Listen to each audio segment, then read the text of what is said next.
Welcome to Cyber Synapse, the podcast that's creating connections through cyberspace, with candid conversations about cyber and tech-related issues, with your host, Cath Knibbs. Do you know your GDPR from your ISO? Is your business cyber secure? If not, give agency a call on 03455 760 999. You can visit their website at www.theagency.com. An agency is with an I, not a Y.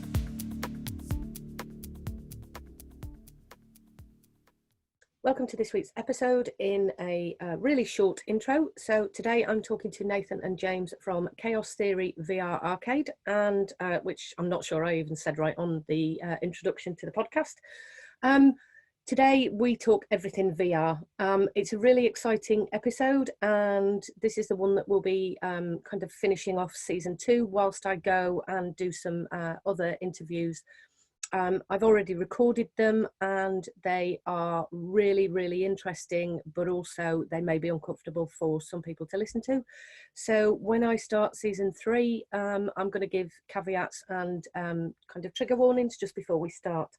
For now, have a great September, October time, and I shall see you very soon, starting with season 3. Sometimes, so I think what we're kind of going to do now is really start talking about virtual reality. And the reason I've kind of come to you guys is because you are in the early phases of going out, introducing VR to people. So we'll talk about the setup that you've got and the new exciting in the back of the truck setup. Oh, absolutely.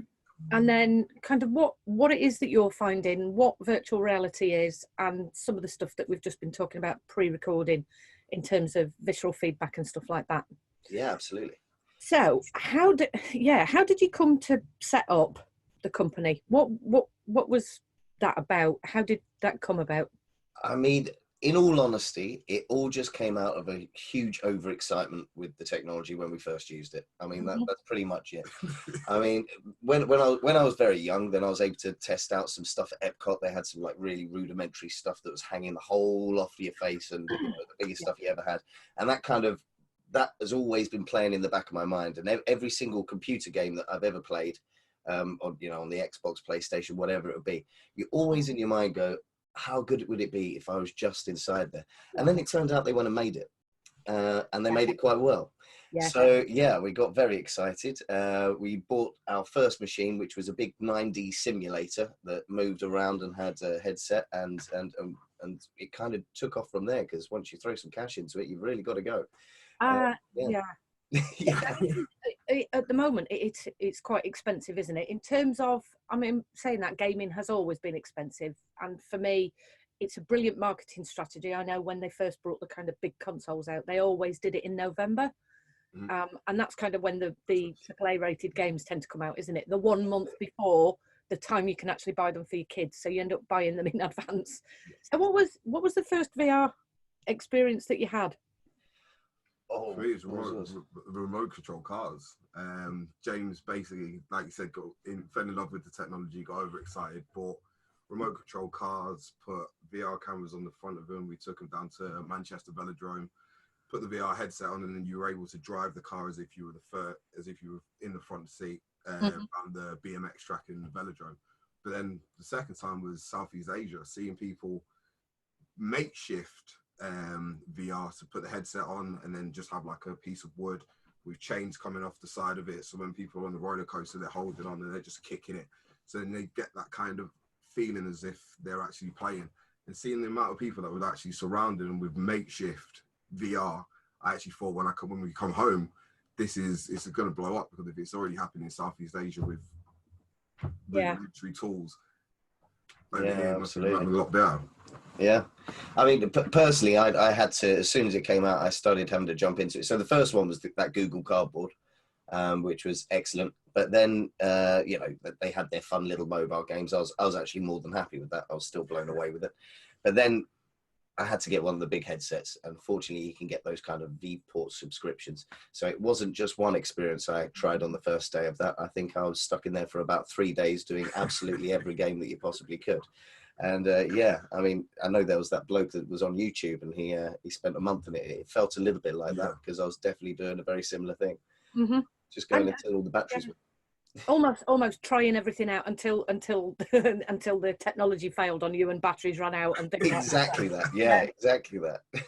Okay, so I'm just thinking about, so I have the same kind of passion as you, and I've, in fact, I still have to this date the very, very first kind of what was it? What was the bloody game? It's just dropped out of my head. But the little, it looked like an arrow shape, and you put it up to your head, and you were the car that kind of went round other cars. I've forgotten the name. It's called Thumper. But is it on rails? No. Oh. Anyway, so it's mine started as a young child, that this was like the first kind of technology that you could get into, that you were the car and you moved around. And then I kind of thought, yeah, Tron. Right, so this is where we're heading, isn't it? We are going to be Tron. We are going to be at the point where Ready Player One isn't so far in the distance, etc., etc. Yeah. So, obviously, I've had lots of conversations with you behind this particular episode. How do you find it when you take this virtual reality kit out into the world and offer it up for people to have a go on? What are you finding? So let's let everybody know about how difficult this is. Yeah, I mean, it's really, really, really surprised us, because obviously people like us, we've just gone, yeah, that's amazing, give it to me, I want to try it immediately. And we presumed that everybody would be like that, and it is just not the case whatsoever. The world is still very, very cautious of this new technology. I mean, it's so hard to, I mean, we've been doing it for a year and a half now of just taking it to people and giving it to people, and it's really hard, even giving it away for free, to get people to put the headset on unless they're already seeing someone else do it. Yeah. I mean, it's a completely different world. When they're looking at it, they're like, well, I don't need to have a look at that. I've played a computer game before, because they can see it on the 2D screen. Yeah. But as soon as you get that headset on, it is a completely different world. I mean, the expanse of it just blows you away before you've even seen, the mystical world that's been created, all this digital kind of creation that's in front of you. And it really has proved quite difficult just to get people to give it a go. And I mean, the people that have given it a go are the show-offs for the most part, and they're doing it. Yeah, which is all good. Yeah. But I mean, they're happy to stand there and go, look, I'll give it a go, and show off in front of their friends. And then that really kicks things off, because they go, oh my God, you have to try this out. And it spreads around. It's people's emotive response, first of all. So they see it on a 2D screen, and then they go, oh, it's just like playing a PlayStation, PS4, Xbox. Until you actually tell them, you know what, stand in there, put the headset on for a second. You don't actually have to play. Just have a look around this world, and then see whether you want to come out or stay in.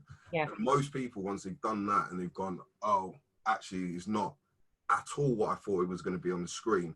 It is now this whole immersive 3D world that I can actually interact with, I can look around and kind of get involved in. So a lot of people don't actually come out of the headset once they've tried it on and they've seen it. It's that first initial, I feel as though I'm going to be judged or looked at from the outside perspective, because I can no longer see what's happening in the outside world. I think that's what the bridging the gap is between that. I think that's a really good point, because even to this day, every single time we go somewhere, someone will put it on, they go, oh, they look like an idiot, don't they? And it's like, oh, am I going to look like an idiot when I put this on?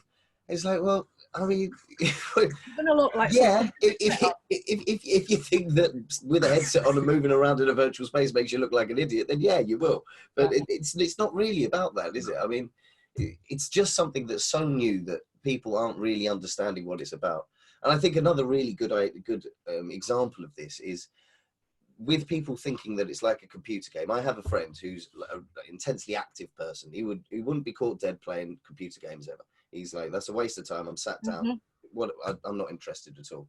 And I was like, mate, you're going to have to give this a go, because yeah, sure, it's a computer game, but it's also pretty active. This is kind of the thing that you like. And he's like, oh yeah, I'm not sure. Whipped it on. He was in there for hours. He was like, this is the best thing I have ever done in my life. I mean, why have I never played computer games before? And I was like, it's not a computer game, mate. It's virtual reality. This is why you like it, because it's real life. It's that distinction, actually, as you were both talking, I'm thinking, actually, this has been the same in terms of going to the cinema. So as you were talking, I was like, oh my God, that reminds me of the time when I first took my children off to the IMAX, and we did the, going under the ocean, blah, blah, blah, blah. Cool. And you were wearing the big 3D glasses, which almost look like those comedy ones from the seaside, don't they? They're massive. Yeah. And I think my youngest was about 7 at the time, and he tried to grab one of the bubbles. And I was like, wow, this is what it does. This is kind of the immersive trickery that happens on your brain. Yeah. Once you put that headset on, you can actually get, I'm going to kind of talk a bit like a therapist now, you get this subject-object difference, and it's really kind of difficult for people to wrap their heads around that when you see it on the screen. So say person A is wearing the headset, person B is looking at the screen, they're not quite understanding what person A is seeing, because they're not getting the subject-object distancing. They're not able to see that when you look up in the virtual reality room, you are looking up. Yeah. And your brain cannot tell the difference. This is why I'm so excited, is because your brain cannot tell the difference. It goes, oh my God, this is where I'm stood corporeally in the world. My feet are on this floor. And yet, when I look down, I'm not seeing my feet on this floor. I'm seeing my feet in this world. Yeah. And it's such, for me, it's just such a bizarre experience, but one that gets me really excited. And I'm like, oh, this is so amazing. Just been talking about getting role playing, cosplay, into the virtual worlds that you could never imagine, going into space. It's all that kind of stuff about, actually, I'm not going to be able to afford to get on the jet that's going to go up, whether it's either Elon Musk or Richard Branson. You know what? I've been to the moon on Apollo 11 because I put the VR headset on and off I went. No, it's so true. It's so true. And I mean, with you losing yourself in there, I mean, it's a really good idea. When I first got it, when the HC Vives we bought, and it came with Fallout 4, which is obviously a big old title. And I mean, I've never been big into Fallout. It's a lot of walking around, and this was no different in VR. So I'd spent hours traipsing around, picking things up, doing whatever. Yeah. But it got to about 4 hours in that I was still in there, and my phone started ringing in my pocket. And I looked down at my pocket, and I couldn't see my phone. And I was like, what? I can feel it. Where am I? What's going on? And it took me such a long time to realize that actually my phone I had to take the headset off to do all this kind of stuff. I was just looking, going, it's not there. I'm in a machine. It took far longer than your brain should take to figure that kind of stuff out when you play the game.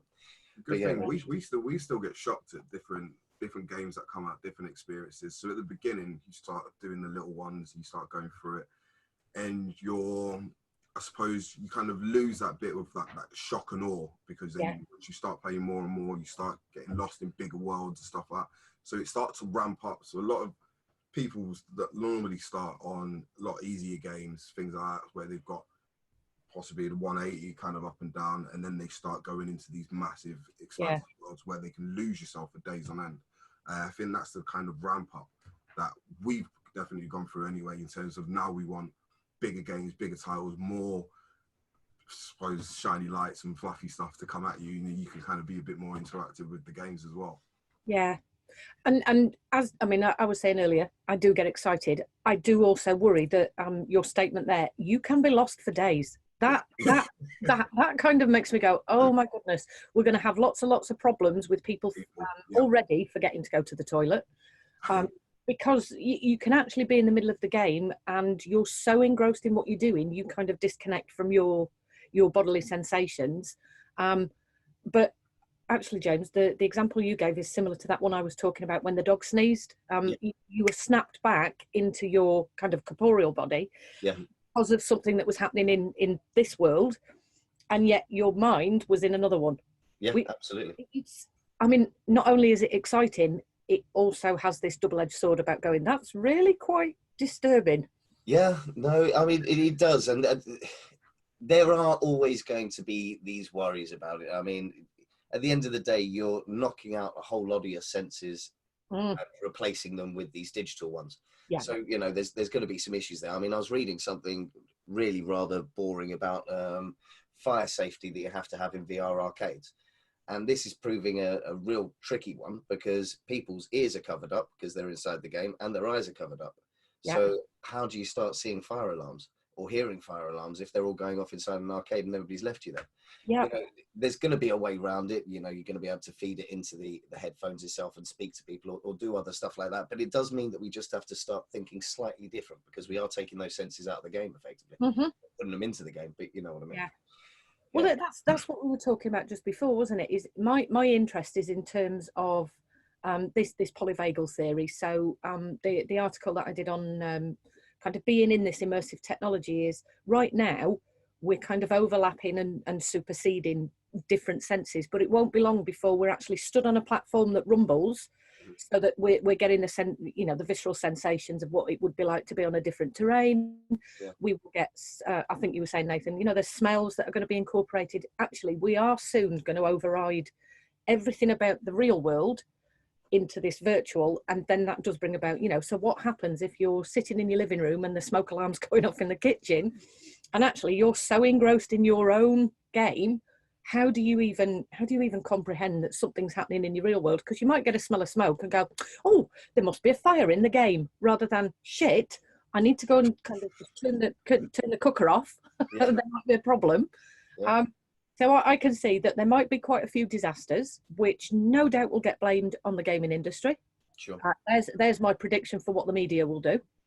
I think there will be this, people are becoming so engrossed in what they're doing that will now enhance the gaming disorder diagnoses that we've got. Again, it's not quite the same, is it? Because immersive is different to addictive. Sure. That, again, that's just my take on it, and I will kind of be probably writing an article. I'm now going, I now need to write an article. Going, maybe we need the gaming industry to kind of start taking sense of this, because this is exactly what's going to happen. The better the games get, the more the senses become part of the game, the more it's going to detach us from the real world, and then we will all have kind of the blame put on it's the games, isn't it? Yeah, I mean, it seems to be a common theme at the moment, which is rather disappointing, because I mean, all of the studies that we've been doing at the moment, because this is a big part of us. We want to be, helping young people as opposed to hindering them. And the way that we see this is that it is a really good way to, like, not only increase strategic thinking, but, also, especially with VR, it's got the whole active aspect to it as well. And it is problem solving and team play and community, and it's all of this good stuff that's all rolled into one really fun thing to do, and something that children will happily pick up, and by God do they pick it up so quickly, so easily. That's because they don't have the, sorry, I did interrupt you then, because this is where I do get excited. Children already do this before the age of 7 without any help from anybody. It's called imagination and play. And that's why they kind of go, oh, this is just an extension of who I am. I can be a dragon, I can be a wooden chair, I can be, and they're kind of like, bring it on. I find it's the adults that go. So some of the technology I have is really, really simple biofeedback. So it's about heart rate variability. It's a very, very boring game in terms of you've got to go from the red to the blue to the green just by changing your breath. And they kind of go, oh, I don't know if technology can help, Cath. And I show it to the kids and they go, where's the gamification in this one, Cath? Where's my reward points? Right, so you need to be on the game where we're doing jet skis. Yeah, I'd like to be in VR, thank you very much. And it's almost like they go, I want to do this. Adults have got this huge... very much so. Technology! I mean, it is this switch though, isn't it? Because, I mean, certainly when I was growing up, playing computer games, you're allowed to, but you're not allowed to for too long. It'll rot your brain away. And that was very much it's been the theory that's gone on for the whole life, really. Yet now we're seeing this complete change where people have turned it into careers. They're making millions of pounds in sports doing it. At the same time, it does have these benefits especially when you move into the health kind of the VR kind of space for the health. But there's a dynamic switch in the way that we're looking at computer games and how they can work. And hopefully, everything that you're saying about how we can help people with it in a psychological way as well. It's very much part of that movement of switching around. And those things are hard. If you're disrupting some kind of thought process like that, it's going to take a real while. I think VR, the good thing about VR is that it's also bridging that gap between the 2D PC games where a kid would sit there in front of a PC screen, the teacher and the rest of your class behind you, and you're doing all this normal clicking stuff, and you go through that kind of world. Whereas we're not taking that child into that immersive world where they're actually now starting to get their own concepts and kind of drawing their own imagination into the game and actually start communicating with the teachers and stuff like that. Whereas before, it's very much, there's a screen, there's you. You've got that disconnect between you and your actual avatar or your actual character, which then gives you the disconnect between your kind of mental health when you're trying to do the usual clicking of a normal 2D game. Whereas when you start putting a virtual classroom in there, you can start putting the teachers in the headsets, so they're actually talking to them and going through that kind of trauma recovery stages with them while they actually go through the different levels. Well, that's what I'm so excited in terms of working with trauma. There's a lot of so in trauma, children disconnect from what's going on in their real body because trauma isn't actually this thing that we think about. It's actually a felt sense. Okay. So quite often children who have experienced, so I work a lot with children who have experienced child sexual abuse, they've been in domestic abuse situations. So what they tend to do is anything that's visceral is they disconnect from it.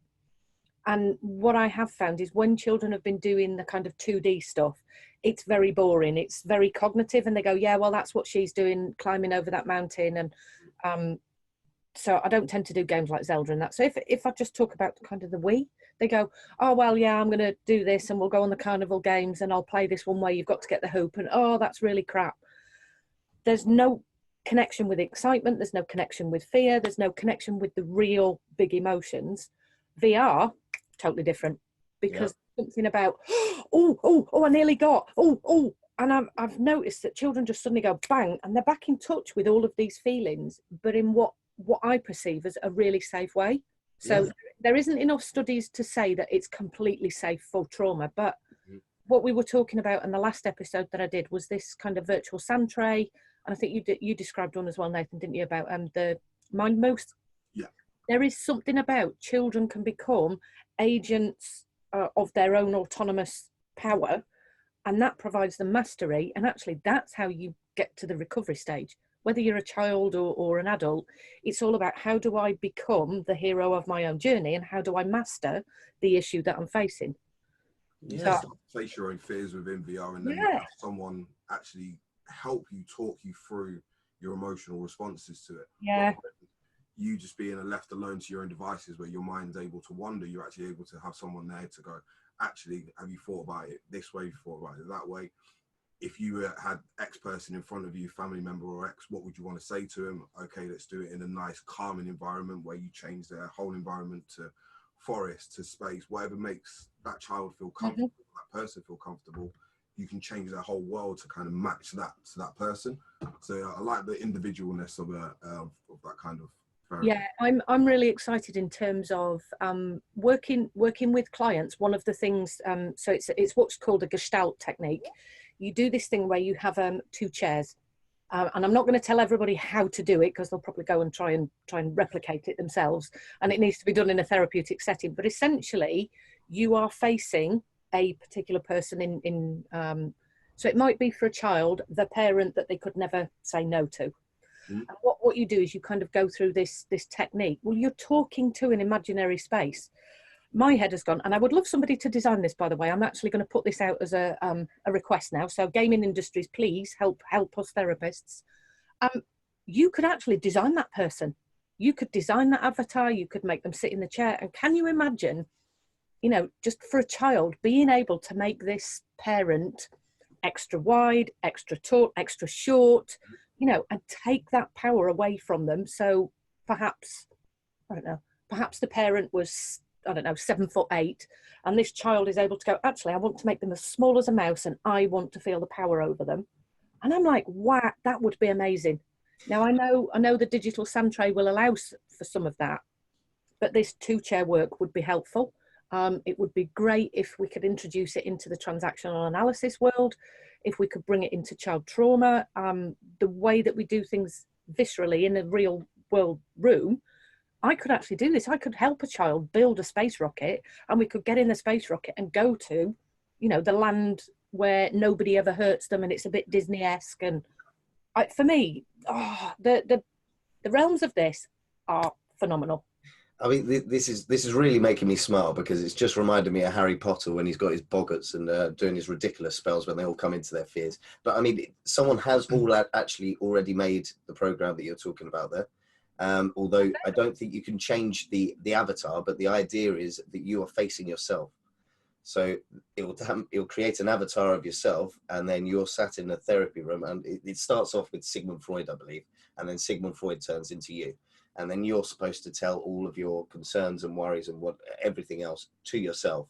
And then it flips around and you're then the therapist and you've got to talk back. So it is slightly different, but I mean, certainly a variation on the thing. Yeah. Nice. Well, I need that program. I need a lot of things when it comes to digital technology. I have noticed I do a lot of that. I go, yeah, that'd be really helpful for in my therapy room, in brackets, for me.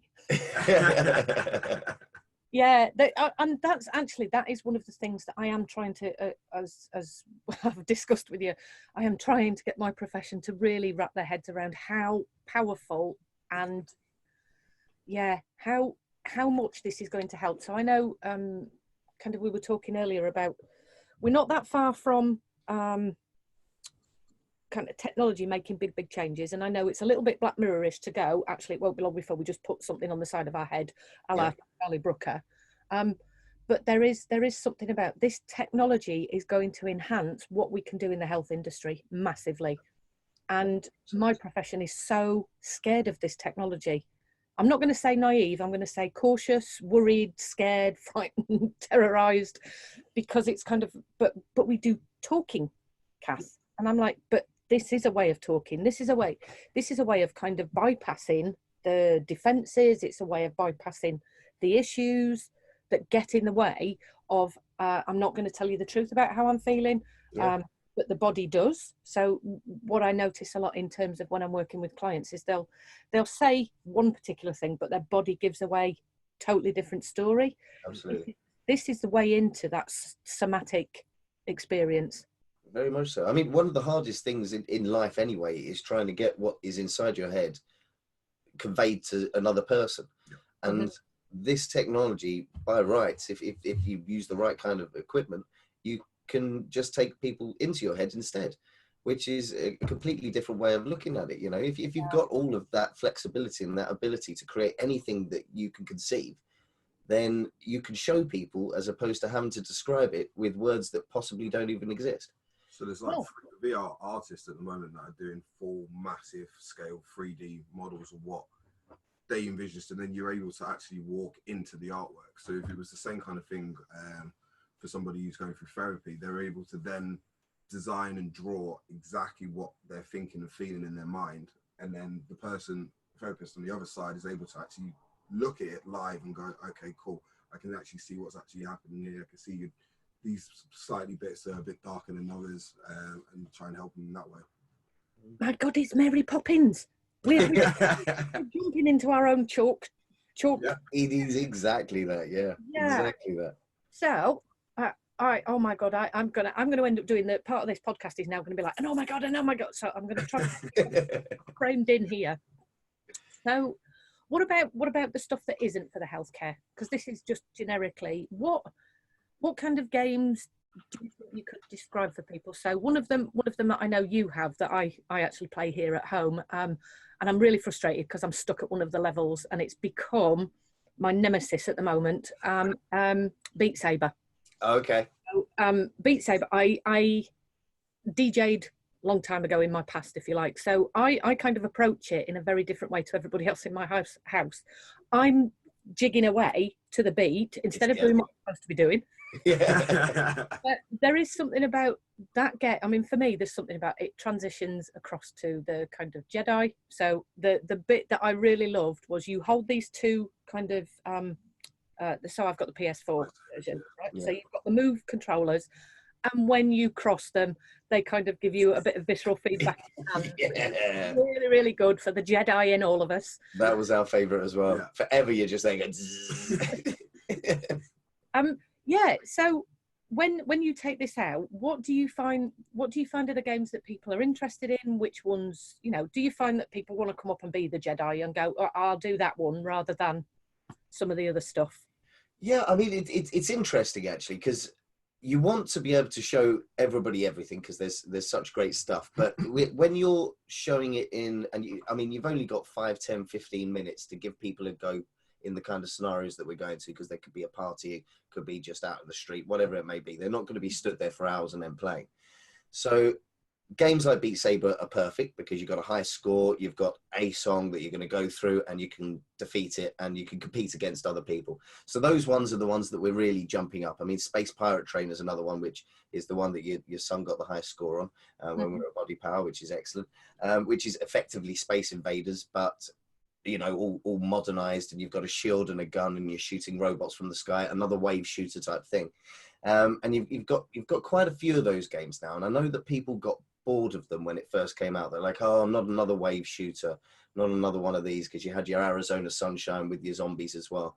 But actually, these are the best ones to get people into it and started with it. I mean, if you think about the arcades of old, that's all these things ever were. You know, it was effectively wave shooter after wave shooter, or maybe a bit of a platforming, but you still had to go through and get a high score, and it was finite. You know, there was a certain amount of stuff you could do. You weren't going off and exploring whole worlds and realms for hours on end, which you do now.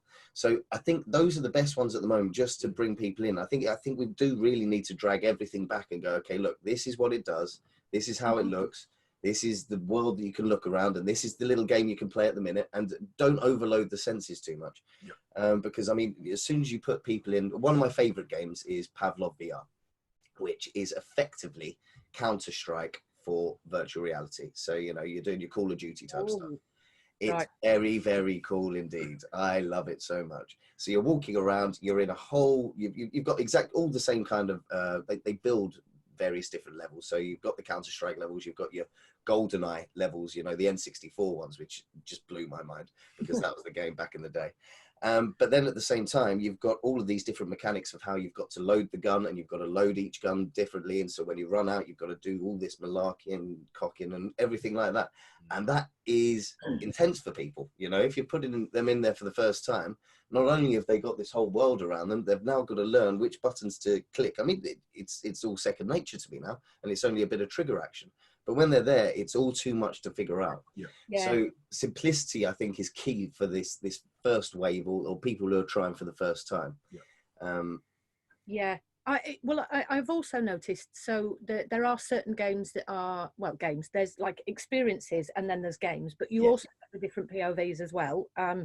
So in terms of, I think when I first tried out the PS4, obviously you just download everything. When it first came out, it was like download everything as a trial just to see what it was.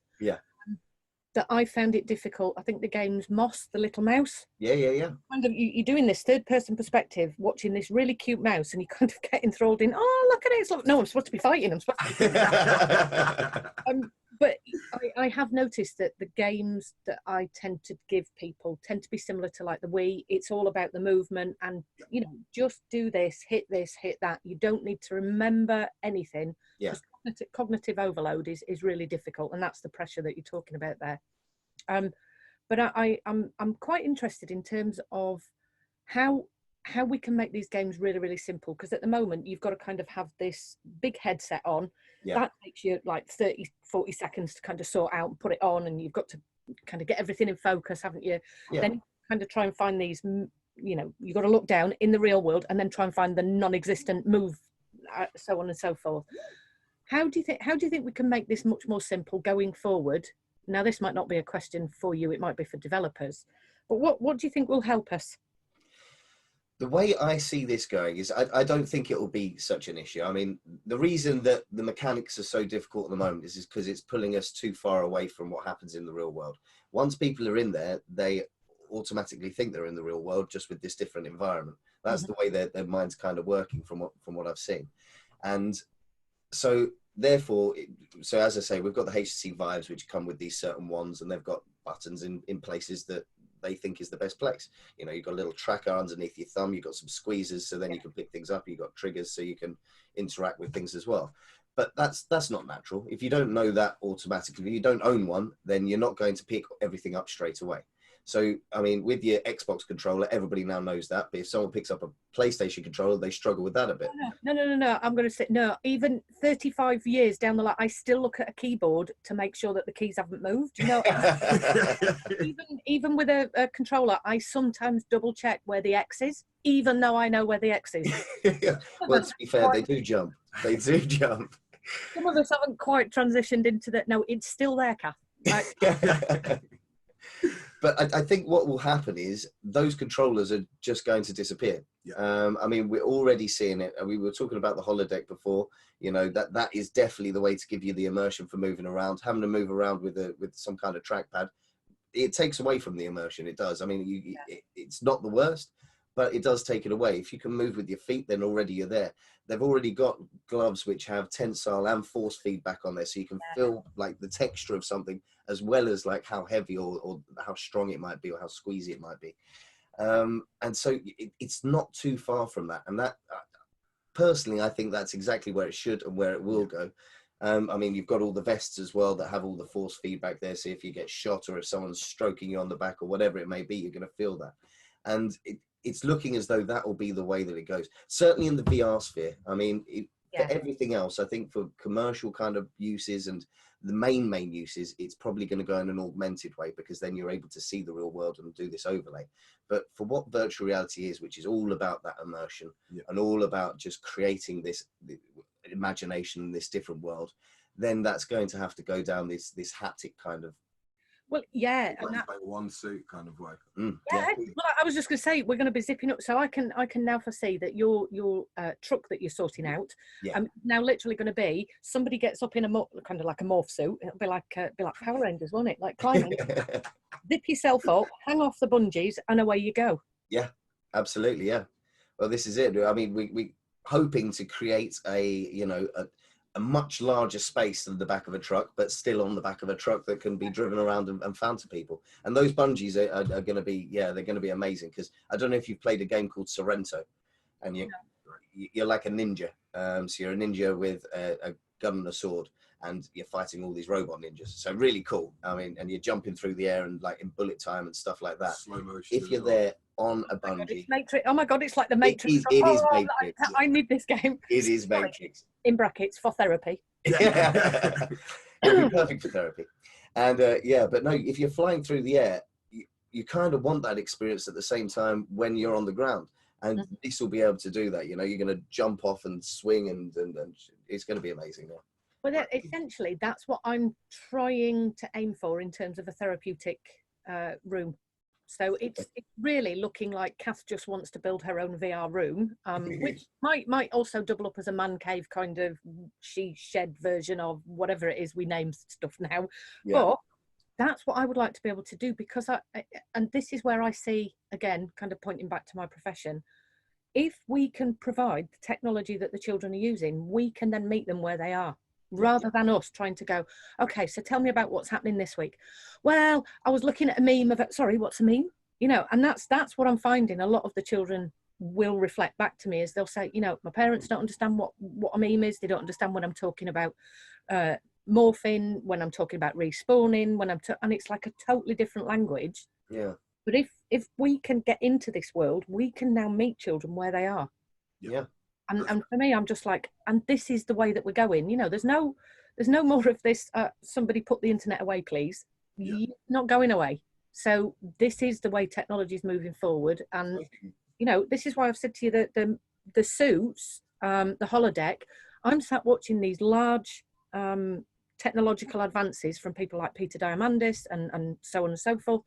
The technology is going there. You know, we've even got a university that's dedicated to this kind of stuff. Kurzweil. Yeah. Well, we've got the San Francisco's got a VR institute as well that are doing some really cool stuff there. I mean, we got all of our.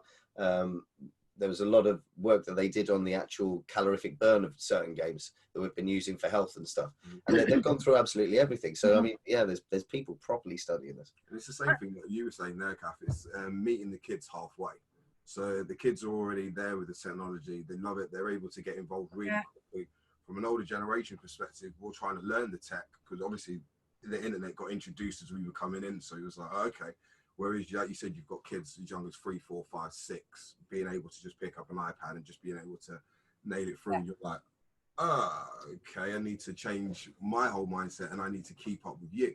So if you can meet them halfway, where you've got the kid in tech, you're on the outside of tech looking in, being able to help them. So you've got that middle ground where the kid doesn't have to go eye to eye with you, because sometimes kids don't want to talk eye to eye with a person because they get that fear factor of, oh, I'm about to allow out all my emotions and all the stuff that I'm thinking, and what is this person going to be thinking of me while they start taking notes and all that kind of stuff, and they're writing it down while I'm still talking. Whereas if you've got the headset on and you're talking naturally, you're in this whole different world and your mind's able to just wander, then the person on the other side who's writing stuff down, they don't have that. Yeah. Why? Or this person's judging me.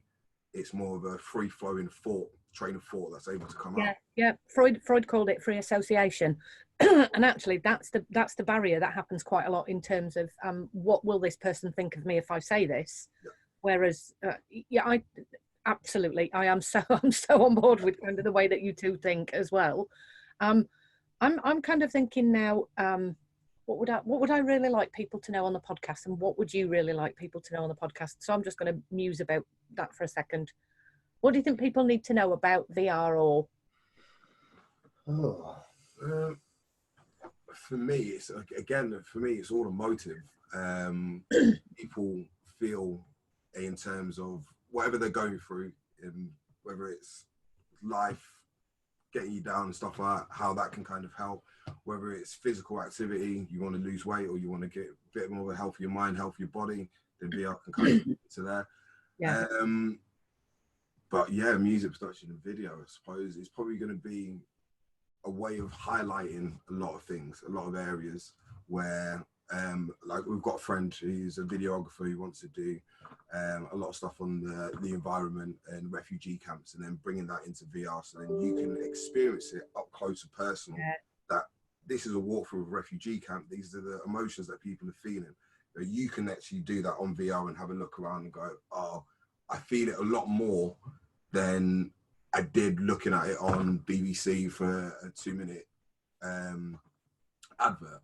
Yeah. Whereas you can kind of bring that in to kind of the everyday world, where you can start putting VR into videos where you can really highlight some of the areas that really need to be addressed. Absolutely. So I know that Peter Diamandis has said that education will soon be in VR. You know, people won't go to a physical school, they'll go to a virtual reality school. But for that there, I'm just thinking about how quickly could we educate people about, you know, biodiversity, the way that the planet's changing. We could actually show them, this is the world you're going to be in 10 years if you don't pick your bloody ideas up. Yeah. And that would be a way that people could go, whoa, because it would be like being in the room, wouldn't it? It would be like, here I am. I don't kind of want to say, you know, in a disaster movie, but pretty much that's what it would feel like. It's true, though. It really is true. I mean, I think it's really important that people just have a go and get used to it. Mm-hmm. Sorry, we've just been there. Sorry. My granddad's downstairs.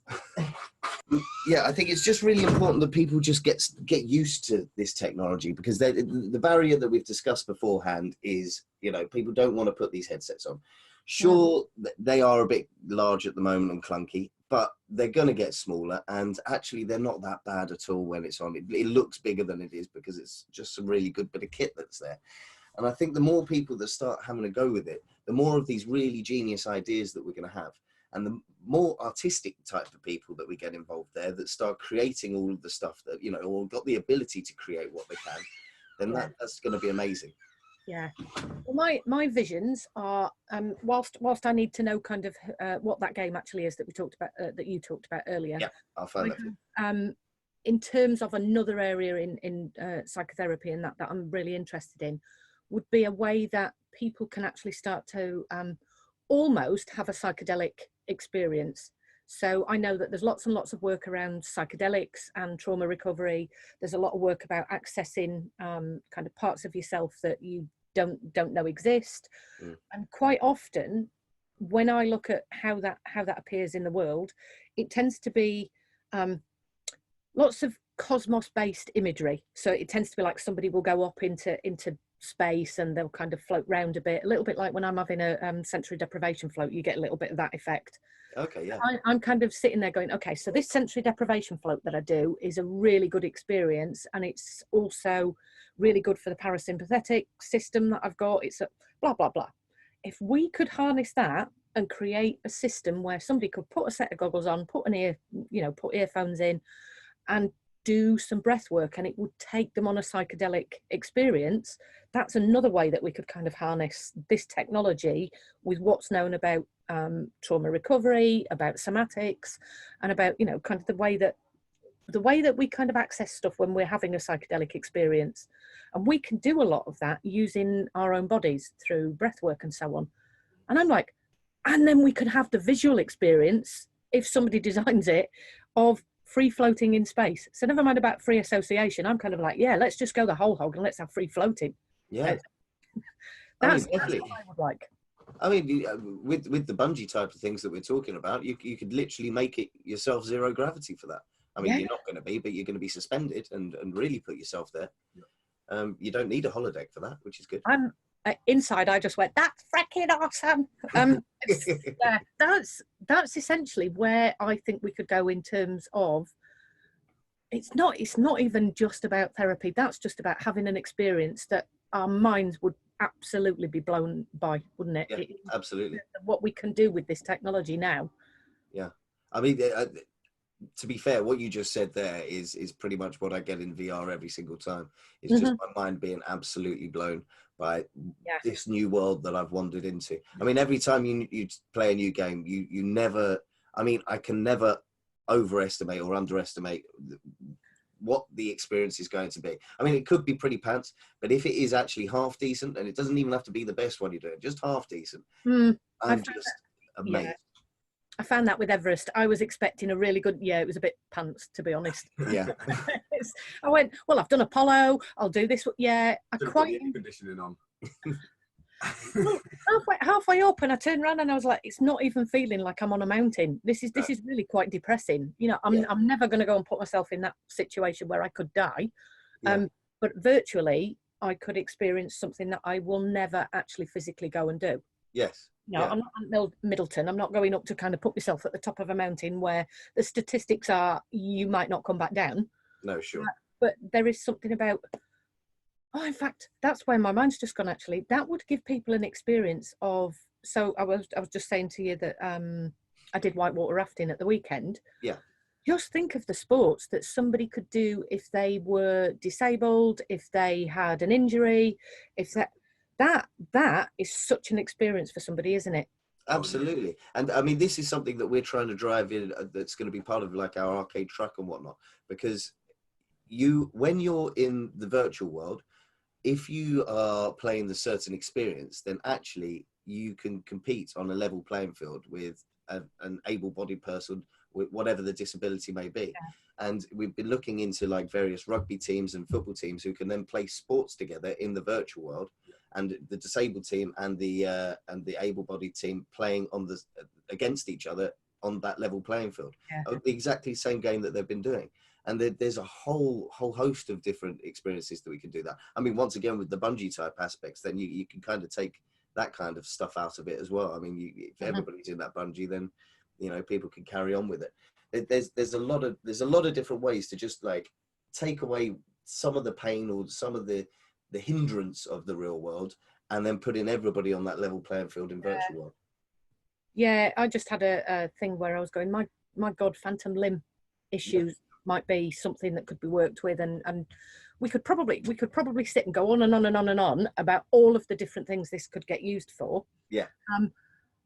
And I think that would take us into at least a 2-3 hour episode. But I am aware that you have another appointment anyway, James, in terms of where you need to be disappearing off. What would you like me to put in the show notes? Would you like kind of your Instagram connections? I'll put the website in. I'll put who you are on Instagram for people to come and kind of contact you. And also, you know, how can people book you in terms of bringing the lorry along? Sure. I mean, the website will be the best way to do it at the moment, and via social media. They're all our channels. We'll just be we're just going to be launching our shiny new one, which is going to be very nice and fun. Well, it's quite nice because it's, you know, it's animated. Oh, you like that one, do you? Okay. Yeah, I'm just saying it's quite nice. So if this is shiny newer, I'm going, oh my God, we've got some decent tech going on. Yeah, no, we got a lovely shiny new one now, which will be really good. But yeah, I mean, the truck in itself is still being built, so you know that's going to be at a space coming soon. But yeah, otherwise, we want to hear from absolutely everybody about anything that they want to be doing, because we are not restricted to just gaming and providing this as a fun alternative to people. We really want to be exploring every avenue that we possibly can. So I mean, we're obviously working with you, and we're working with the NHS in their intensive care units as well. And at the same time, we want to work with the corporates and see how we can bring that into, you know, walking around certain buildings that they may never have seen before, and just see as many different things and get as many different ideas as we possibly can. So just plugging into the different industries as well, because we've done things with the travel industry, healthcare. So it's any different industry, I think reality can really benefit within anything, really. Surgeons are using it to practice surgery, heart surgery before they actually physically go in to actually do any traumas, and you can practice all that kind of stuff. Yeah. Happens in an emergency. Yeah. So for us, I suppose any industry that has maybe not even an idea of how they'd like to utilize VR, but just they know that they'd like to do it in some form or way, and we'll try and map it out and try and figure out how to do it for them. Yeah. There is a slight caveat that I'm going to put on the end of this one. I will be speaking to somebody at some point about kind of how VR has entered into the pornography world, because that's another area. We're not going to go there on this episode. I'll tell you that now. But that's one of the things that, you know, again, my curiosity is, how is that now going to be used? How will that kind of appear? What will that do for people in terms of use of pornography, children accessing it, etc., etc. But I'm going to recommend people do get in contact with you, because this is a brilliant way of team building. It's a way of kind of just getting people to disconnect from the stress, and kind of have a, you know, time out, time in, have a bit of fun. Yeah. Yeah. It is the most amount of fun I have ever had, and I'm continuing to have. So, you know, people just need to have a go. I mean, that's our main mission, to get it out there with as many people as possible, because there's going to be, you know, a handful of people that try this and go, my God, I know exactly what to do here, and it's going to benefit the world no end. Yeah. And it is going to be that aha moment, isn't it? Somebody is literally going to have one experience and suddenly go, oh, this could be da-da-da-da-da. Which is what happens every time I put the headset on. Is I mean, apart from Beat Saber, which is the you know, as I've said, it's the nemesis that keeps catching me out. But when I do other things, I'm like, oh, that could be used for, this could be used for, this could be helpful here. And you know, the conversations that I have with the younger generation, they're going to change the world with this technology. They really are. Absolutely, yeah. I mean, they've picked it up so quickly. We've been working with 3-4-year-olds. They stuck the headset on. They could do everything. I didn't have to tell them a single thing. They just click, click, click, click. Well, actually, I was going to reflect to Nathan, when you were talking about the children, I had to go and do, as part of my training, something called baby observation. So I went and sat with a family, which is a very strange experience, actually, to sit and just watch a family, never speak to them. But I would rock up every week, and by 7 months, this baby was using the mum's phone, and kind of he knew automatically what to do, because he watched. But the way that technology is designed nowadays, if you think about kind of how things are set out, it's just so easy for children to go, oh, that's what you do. It's the adults that go, no, absolutely. How do you do this? Well, it's really easy. See that button there? Oh. Well, like an example, like my nan, loved species, she's 80 today. And happy birthday, Nan.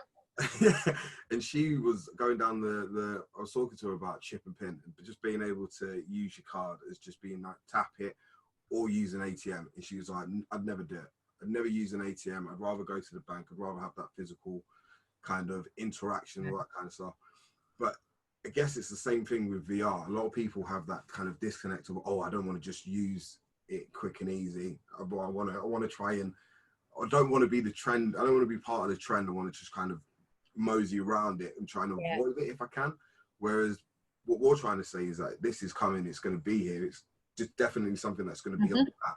So you might as well start to embrace it now in your little pieces here and there so when it actually does properly launch and it is like a big thing in everyday life, you're not, oh, my nan with the chip and pin and going, I don't want to do it. I really don't want to use that card. Yeah. Just get involved with it, really. Yeah. It is fear, true. yeah, fear is, I think that's one of the things we've talked about. Mind you, that's what we're going to kind of start addressing with those questionnaires, is like, what is the fear that people have, and then what changes after? Because I think something about fear then changes into excitement. Absolutely, yeah. Well, it's what seems to have happened with, oh, let's have a go at it. Oh my God. Yeah, absolutely. Well, it's the bungee jump experience, isn't it? You're there, stood there, just trying to make yourself as scared as possible, and then being as scared as possible, and then realizing you're absolutely safe and had a great time. You know, it's all good stuff. Yeah, I'm going to slightly disagree with you there on the bungee jump idea, but you know, I loved it. It's the best thing I've done in the real world. No, not for me. Yeah, it's a trust issue for me. I'm like, I don't trust the people. No. That's probably fair. Yeah. Right. Well, I'm going to thank you for your time on today. I think, what have we done? Nearly an hour. So. Awesome. Well, thank you very much. It's been interesting, as always. Pleasure.